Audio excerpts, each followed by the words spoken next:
සුබම සුබ දවසක් වේවා කියලා හැමදෙනෙම ආදරෙන් පිළිගන්නවා SA Dollar Count YouTube channel එකට. ඉතින් අද 2025 අප්‍රේල් 13 වෙනි ඉරිදා. ඉතින් මේ වීඩියෝ එක තුලින් බලමු ශ්‍රී ලංකා රුපියලට සාපේක්ෂව ඩොලරය සහ විශේෂයෙන්ම මැද පෙරදිග රටවල විදේශ විනිමය අනුපාතික කොහොමද වෙනස් වෙලා තියෙන්නේ කියලා.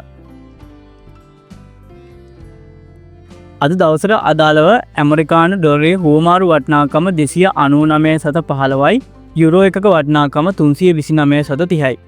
සෞදි රියාල් එකක අද හුවමාරු වටිනාකම 82.30ක් විදියට සඳහන් වෙනවා. කටාර් රියාල් එකක වටිනාකම 81.15යි. කුවේට් දිනාර එකක හුවමාරු වටිනාකම 975.81යි. ඕමාන් රියාල් එකක වටිනාකම 786.25යි. බහරේන් දිනාර එකක අද හුවමාරු වටිනාකම 799.17යි. ඩුබයි ඩිරාම් එකක වටිනාකම 81.39යි. අද දවසට අදාළව සවුත් කොරියන් වොන් එකක වටිනාකම රුපියල් 0.2 විදියට සඳහන් වෙනවා.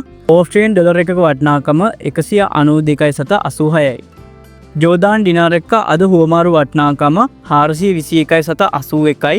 ලෙබනන් පවුන්ඩ් එකක වටිනාකම රුපියල් 0.003 විදියට අද දවසට අදාළව සඳහන් වෙනවා. සයිප්‍රස් යුරෝ එකක අද වටිනාකම 329.30යි.